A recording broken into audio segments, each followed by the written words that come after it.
Hello, everybody. So the news that is being reported all over is that Apple is exempt from tariffs.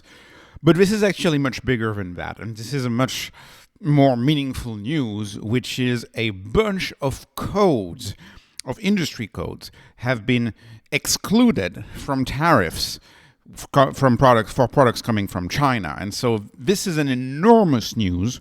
That's why Bitcoin is up. Bitcoin is up 3%. But of course, because we live stuck in the 18th century, the markets are closed on the weekend, which is extremely frustrating. So point number one is we need tokenized stocks more than ever. Like everything's closed. Like how much do you think Apple would be up right now? Like would it be up 10% right now? Probably something like that.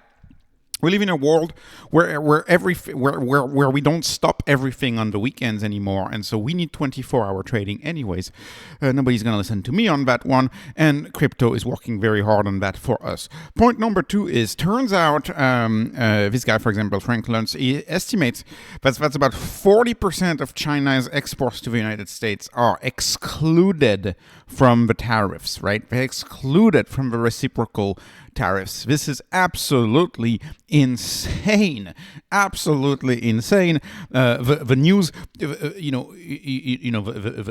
news of China tariff just got, I would argue, 75% less bad than it was 6 hours ago. 75% less bad. And why? That's because in the stock market, as far as we're concerned, that's the big chunk. Bed Bath & Beyond is not really that meaningful anymore. Like, we don't care if Bed Bath & Beyond still has 125% tariff, right?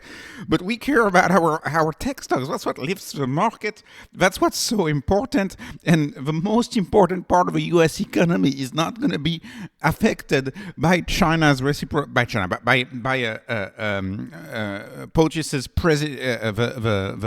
the tariffs. They're not going to be impacted by the 125% reciprocal tariff, which is absolutely insane. And this is what journalists, in my view, they really need to do a better job, quite frankly, because the news has been out for 4 hours, and what most of them report is that it's just Apple. They say, it's just Apple who's exported. Like, journalists really need to do a better job.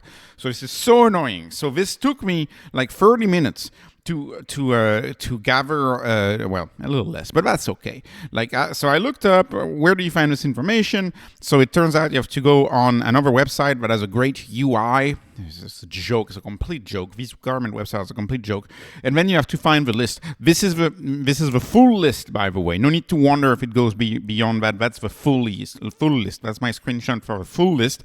And then, of course, it's in the harmonized tariff schedule of the United States. So I asked Grok what these numbers correspond. And so I'm going to put it in big for you, and feel free to pause the video if you want to see everything. This is the full list. So let's go. So you have data processing machine, that's laptops, desktops, servers. Think about that. That's huge. Then you have all of the components, computer components, motherboards, memory boards, circuit boards, etc. Then machines for making components. Then smartphones. And I guess that's the only thing the headline picked up is smartphones. But this is huge. This is huge for Apple. This is huge for Google. Then you have all sorts of machines for transmission and voice, images, data. So that's router equipment. Think about Broadcom, right? AVGO was down quite a bit. Then you have solid state storage devices, so your USB drive, any storage device, any data center business, for example, is going to be greatly impacted by the no tariff on this. Then you have the flat panel displays, OLED, LCD, so that's your TVs, your TV, unlike what I was seeing in the news, in the fear manufacturing news. Oh, your TV is going to cost so much more. Oh, your iPhone's going to cost so much more. No, it's not. You were making your news on talk. You were using talk to make your news and not actually using actions. Anyways, this is so annoying. So yeah, it's not going to be impacted. Your flat screen TV is not going to cost much more. Monitors, diodes, think about how diodes are important in electronics. That's like the basic of so much of electronics. Photosensitive lighting, LEDs, okay, fine. But that's not it. Let's move on. There's more. Transistors are out, right? Transistors, triacs. This is like the basics of the semi industry is out, right? Semiconductor, again, out. Photovoltaic is out, right? Enphase, think about all of the solar stocks that could have been impacted. That's out. Optical is out. Semiconductor devices not elsewhere described or specified are out.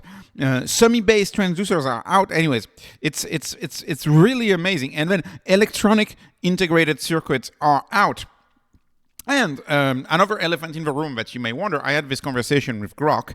Does that mean batteries? Does that mean batteries are out or in? So battery cells are technically still tariffed, but Grok seems to think that depending on the code and depending on how the exporter codes it, you could potentially get away with no tariffs, because a battery could be considered an electronics, right? It could be considered a consumer part. So oftentimes people play with those codes, and it depends on which part of the battery you ship, and because this is electronics defined down to the most minute component, to the most tiniest component. So what are you shipping? Are you shipping a full-fledged already made battery? Well, then you're probably getting a tariff. But are you shipping subcomponents that are going to be assembled in the US? Then maybe you're not getting a tariff. So anyways, this is absolutely amazing news, and let me show you this.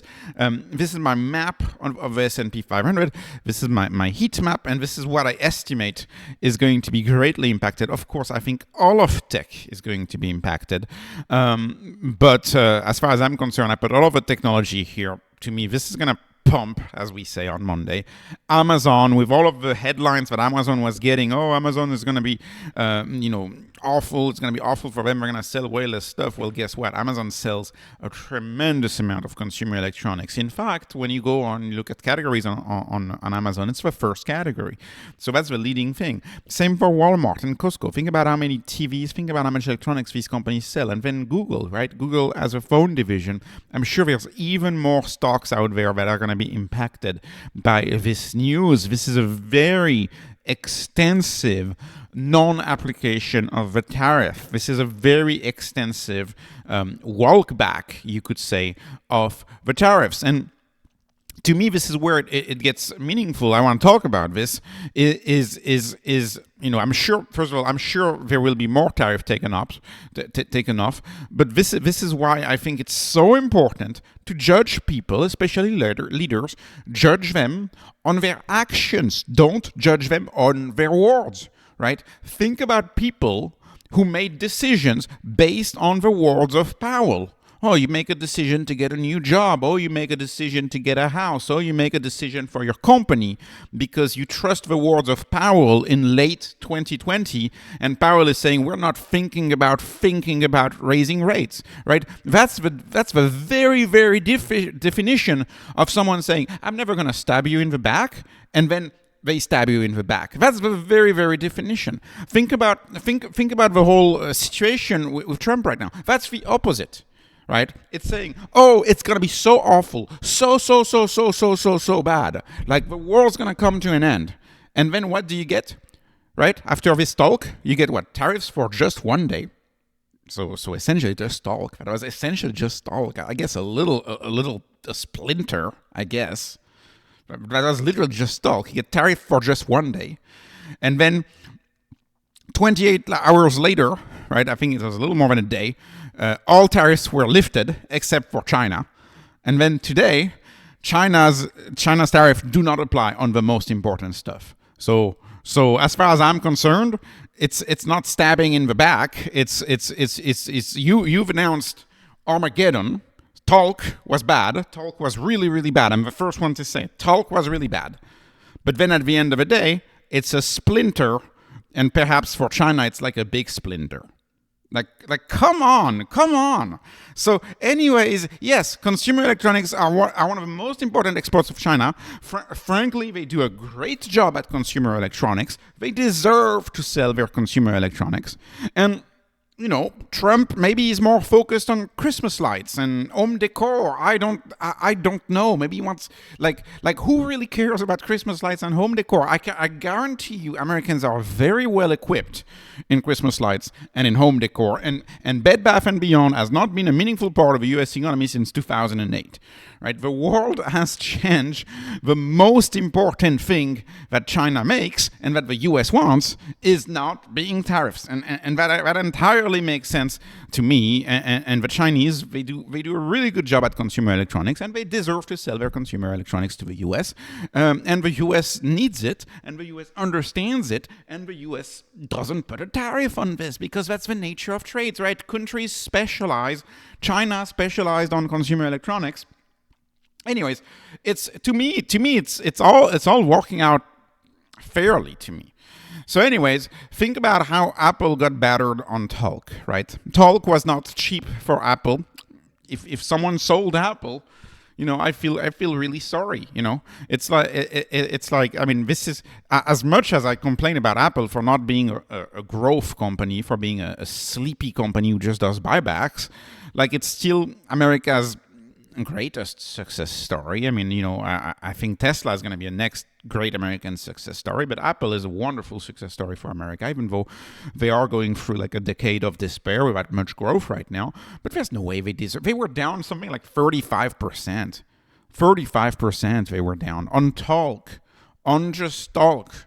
So the conclusion of this video is that lots of money can be made for those who know that talc is cheap.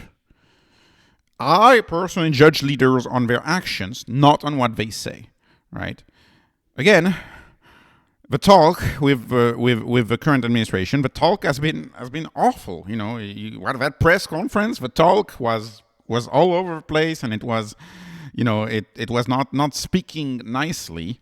The talk was bad, but as far as I'm concerned, the actions haven't amounted to much. The actions haven't amounted to much. I would much rather have a situation where a leader has bad talk and, frankly, actions that haven't amounted to much, a splinter. I call it a splinter. I'm going to call it a splinter. That's the actions. The talk has been, the end of the world type talk, but the actions have been a splinter. I would much rather have a leader like that than have a leader like Powell, who talk was the best. We're not thinking about raising rates, but then actions have been felt, and in my view will still be felt for decades to come, in my view, precipitating the end of the US dollar. I think that's what Powell has done. Anyways, I know a lot of Powell fans on the channel, and that's okay. We can disagree. We can disagree on tons of stuff.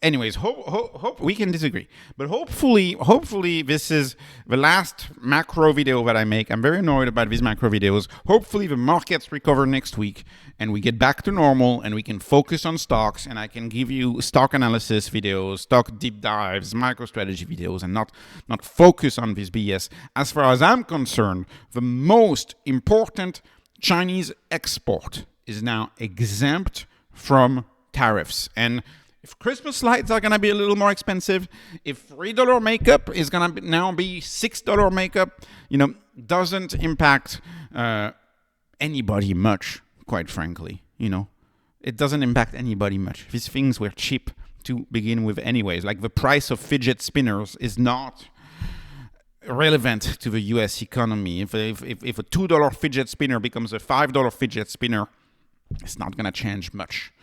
Parents are still going to buy them for their kids. Anyways, this was obviously not investment advice, not signaling theory advice, not financial advice. This is just entertainment. Please like, please subscribe, follow me on Patreon, follow me on X. Thank you for watching, and have a wonderful, wonderful day.